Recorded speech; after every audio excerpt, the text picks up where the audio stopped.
이성대 뉴스 썰기 첫 번째 주제 보여주시죠. 네, 준비한 영상 보고 시작하겠습니다. 손준성 검사와 관련해서 인사청탁을 받았다. 네. 근데 거기 민주당도 있고 청와대도 있다. 네. 누굽니까? 그 말씀해 주셔야 될 것 같은데요. 누굽니까? 자, 청와대가 왜 거기서 나와? 자, 어제 손준성 검사는 이른바 검찰 고발 사주 의혹의 핵심 인물인데 이 인물에 대해서 지금 청와대 그리고 여당이 인사청탁을 했다는 얘기가 나오고 있습니다.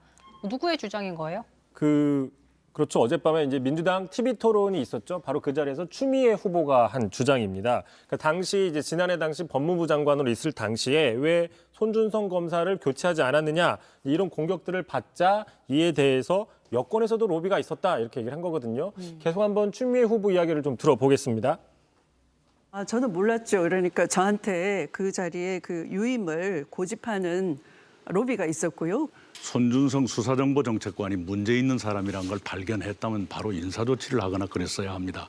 누구의 로비였는지 모르지만 혹시 윤석열 검찰총장의 로비였습니까?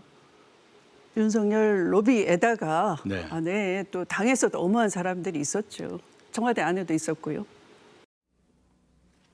그러니까 추 후보의 말을 정리해 보면 윤석열 당시 총장도 송 검사를 유임시켜달라고 얘기를 했었고 로비를 했고 뿐만 아니라 청와대, 여당까지 그랬다는 얘기를 하고 있는 건데 이거 굉장히 논란될 수 있는 얘기 아닙니까? 더 복잡해질 수 있는 상황이에요. 그렇습니다. 이제 그래서 오늘 좀 계속 이게 여권 내에서 논란이 되고 있는데 자, 누구인지 밝혀달라 아까 그랬잖아요. 네. 이 부분에 대해서 추미애 후보 같은 경우에는 자, 그렇게 되면 이제 이게 본질이 흐려진다 사건이 그러면서 일단 밝히진 않았습니다. 자, 그 부분도 한번 들어보겠습니다. 제가 지금 말씀드리면 네. 문제의 본질은 윤석열 일당이 저지른 이 국기문란 사건인데요. 인사 논란으로 그거는 이제 문제가 바뀌어지는 범죄 거예요. 그 범죄 행위는 자, 이른바 검찰 고발 사주 의혹이 추미애 후보 발언으로 정말 아까 말씀드린 것처럼 한층 더 복잡하게 전개될 양상으로 보입니다. 일단 간단히 좀 정리해보면 당초에는 이른바 검찰의 고발 사주 의혹 비교적 간단한 의혹이었던 거죠.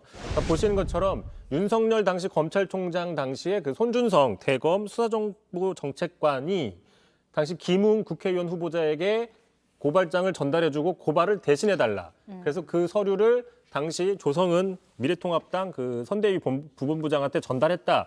되게 단순한 그 흐름이 있었습니다. 하지만 이제 이 의혹이 볼거지면서 이제 또 뭐가 나왔느냐. 알고 보니까 조 씨가 박지원 국정원장과 만나서 제보를 어떻게 할 건지를 논의했다라는 게 이제 야권의 주장이죠. 네. 또 그러다 보니까 바로 그 자리에 알고 보니 홍준표 캠프에서 지금 핵심 역할을 하고 있는 제3의 인물이 동석한 게 아니냐는 게 또 윤석열 후보 측의 주장인 거고 또 오늘은 어제 밤이었죠. 여당 안에서 자, 손준성 검사의 로비, 그러니까 연임에 대해서 청와대와 여권에서도 뭔가 그런 언질이 있었다. 뭐 이런 식의 이제 계속 이슈들이 더 붙고 있는 거죠. 그러니까 윤 후보 측에서는 손준성 검사는 추미애 당시 장관이 임명했다면서 관련이 없다라는 입장을 보이고 있는데 여당 후보 입에서 청와대 로비설까지 나오니까 사실 이걸 들은 여당 입장도 좀 곤혹스러울 것 같아요. 그렇습니다. 지금 여당에서는 이번 사건의 본질은 검찰이 고발을 사주했다. 검찰이 사유화됐다. 이런 측면으로 가고 있는 게 핵심인데 갑자기 손준성 검사의 유임 문제를 뭐 여권에서 관여했네 안 했나라는 어떤 인사 문제로 좀 변질되는 그러니까 본질이 흐려지는 수 있다 이런 우려가 나오는 거거든요. 자, 당장 그러다 보니까 윤석열 후보 측에서는요 오늘 이렇게 얘기를 했습니다. 자, 봐라. 추미애 전 장관이 자백을 해버렸다. 손 검사와 청와대 관계부터 밝히고 시작해라. 라고 얘기를 했고요.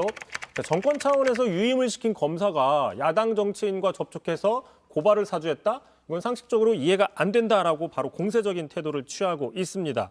특히 이번에 이제 언급된 청와대 같은 경우에도 어떻게 이제 반응이 궁금한데 일단 답변할 필요가 없다는 입장입니다. 자, 들어보시죠. 정치 계절이 왔다고 그래서 대통령과 청와대를 정치권으로 끌어들이려는 유불리에 따라서 그렇게 이용하려는 그런 것에 청와대는 휘말리지 않을 것이고요. 자, 그렇다면 이 논란이 한층 복잡해진 이 상황, 애초에 이 얘기를 던졌던 추 후보의 입장은 나온 게 있나요? 그래서 이제 그 추미애 캠프 측의 이제 핵심 관계자한테 제가 직접 통화를 해서 좀 물어봤어요. 어떻게 되는 거냐 그랬더니 자, 이건 이제 당시 윤석열 당시 검찰총장이 여권 등을 통해서 집요하게 로비한 그 사실이 핵심이다. 이거를 강조하려고 뭐 말을 했다라는 건데 다만 이제 갑자기 당내 같은 경쟁자가 야당도 아니고 당내 경쟁자가 추미애 책임론을 거론하니까 그거에 대해서 사실관계를 전달하다가 저런 이야기를 밝힌 거다 이런 입장이고요. 어제 같은 경우에도 자, 이낙연 후보가 지금 야권의 그러니까 윤 후보 측이 주장하고 있는 그 윤 후보 프레임을 똑같이 들어서 자신을 공격한다라고 상당히 좀 그 반박하는 반응이 있었습니다. 들어보시죠. 좀 유감입니다. 왜냐하면 이제 와서 앞도 뒤도 없이 그 윤석열 사단인 손준성을 인사할 수 있었는데 왜 인사 안 했느냐 한다고 하는 것은 마치 윤석열 후보가 이제 와서 예. 손준성이 추미애 사단이다 예. 하는 논리와 예. 똑같아요.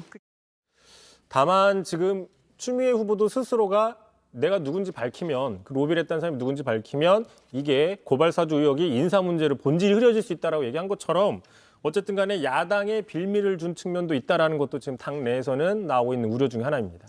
그러니까 사실 애초에 이 검찰 고발 사주 의혹이 사이즈가 커지면 스케일이 커지면서 나왔던 인물들이 늘어나니까 그런 거거든요. 처음에는 뭐 일단 박지원 국정원장 등장하고 홍준표 캠프 후보 측 동석자 얘기 나오고요. 그러다가 이제 또 청와대 여당까지 나오니까 이제 추미애 후보는 뭐 어쨌든 고발 사주 의혹으로 이득을 봤다고 어제 뉴스설계에서 설명을 해줬는데 이렇게 되면은 글쎄요. 실버크로스를 노린다는 이 상황이 그래서 이런 얘기를 또 추가적으로 했기 때문에 어떻게 이게 또 작용을 할지 지켜봐야겠네요.